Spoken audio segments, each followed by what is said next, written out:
Chapter 1. Someone had either kidnapped the son or decided screw the ransom and killed it dead. For 2 glorious weeks, before its abduction or demise, it had blasted heat and light, so the sea below the villa in Greece sparkled, diamonds on sapphire. It had baked every ounce of stress away and left generous room for sleep, sex, wine, basking, and more sex. No better way, to her mind, to spend a slice of summer in 2061.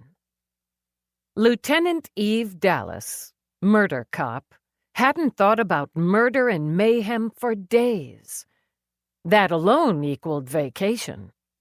Add a villa of sun-baked gold stone, views of sea and hill, of olive groves and vineyards out every window, top it all off with lazy private time with the man she loved, and you had it all.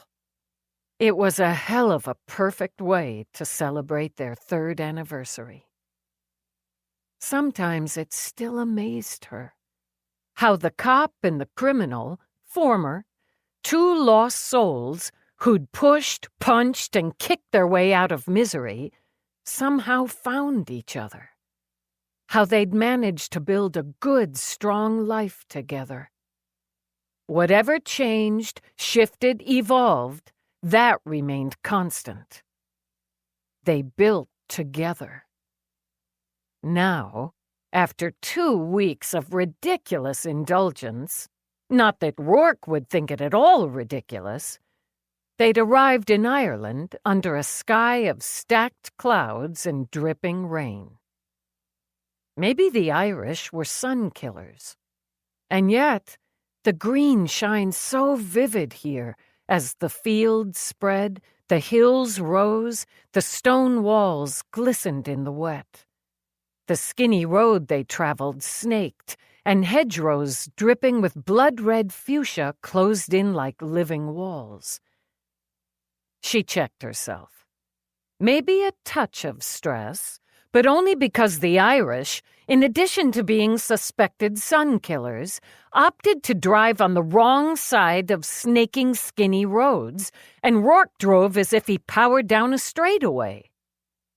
He was so damn happy, and his happiness rolled right through her. She didn't consider it a marriage rule to share such a cheerful mood, but it did stand as an advantage. She studied him a while. A more pleasant view than the breaks in the hedgerows that displayed sheep, cows, occasionally horses, and various other 4-legged animals. He had that face, those wild Irish blue eyes, that perfectly sculpted mouth, and all that black silk hair to frame it.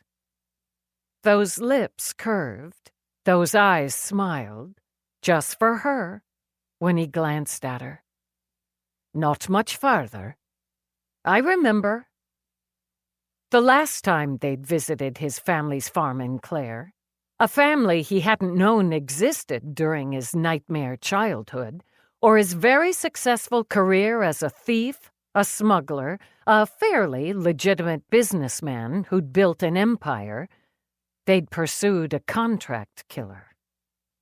Lorcan Cobb, the vicious boy from Rourke's childhood, became a vicious man and one who'd wanted Rourke dead. Tables turned, she thought. And now Cobb sat in an off-planet concrete cage and would for the rest of his vicious life. There's a break in the clouds ahead. She peered at the leaden sky. Maybe, if she squinted, there was a slightly less gray patch. You call that a break? I do, yes. Ireland, like the green, wove through his voice as he reached over to lay a hand on hers. It means much to them for us to come like this, spend time with a family. It means everything to me that you're willing to.